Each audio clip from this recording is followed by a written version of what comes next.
money and what are the expectations of that guy. John is not going to be in a very different spot than what he was the last 7 years.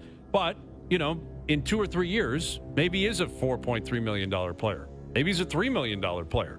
I don't know. The Nyes deal is more significant because it's a 6-year deal, $7.75 million. It's a good ticket. It's a lot of money for a guy that's played in the league for 2 years. But he wanted to stay. He didn't want the offer sheet stuff. He loves it here. He loves being with Matthews. And I don't think, he could have played hardball here.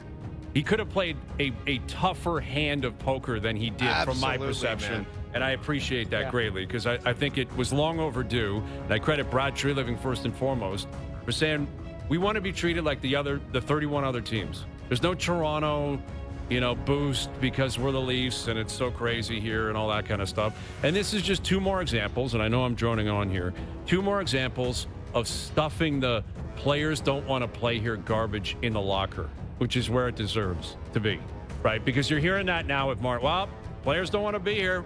Fans running people out of town? No. John Tavares and Matthew Nyes said, where can I sign, please? I'm dying to be a Maple Leaf.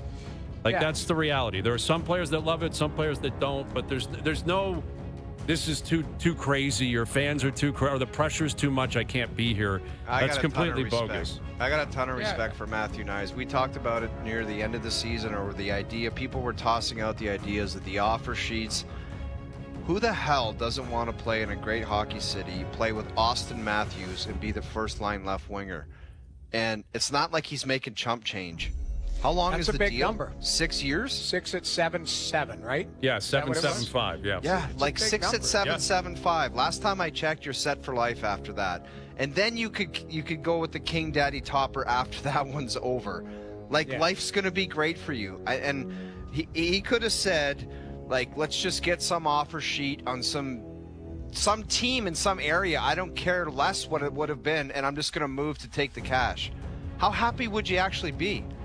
And I love that. Just like you said, Hayes, he wanted to be a Maple Leaf. He wanted to play with Austin Matthews, and he wanted to get it done. Yeah, I got a ton of respect for both of those contracts. As far as the Tavares contract, I do like the idea that he said, look, man, I just want to play here. Let's make something happen. So it's great he's in the fold.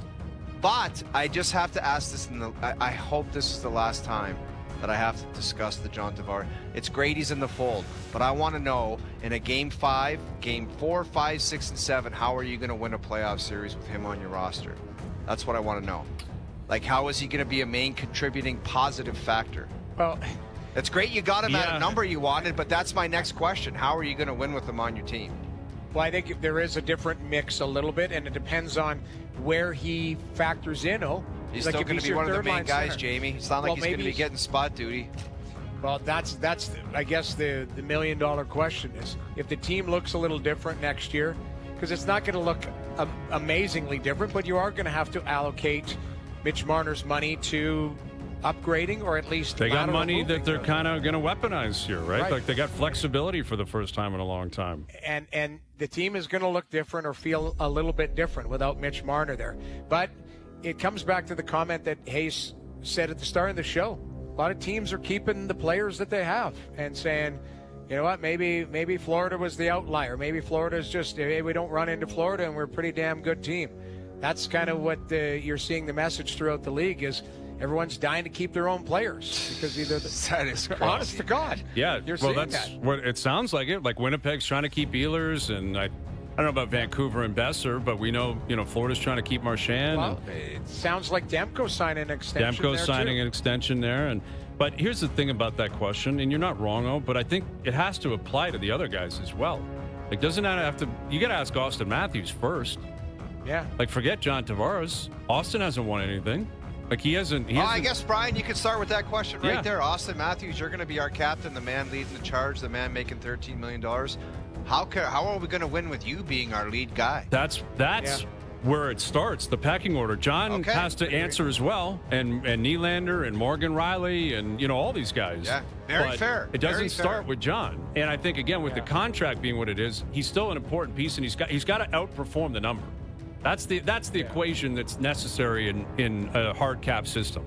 All of your players, and the majority of them, have to outperform what their cap number is. So he can't play like a $4.3 million guy. You got to play like a $7 million guy. Then you got real value. But the $13.5 million guy's got to play like a $15 million guy in the biggest games. So it starts with Austin. You know, I'm curious what Tree Living's going to do here. Like there does appear to be the connection to Brad Marchand, and they have money. They can throw out $8 million a year, maybe $9 million. That's a big price to pay a 37-year-old. I'm not doing that at all. That is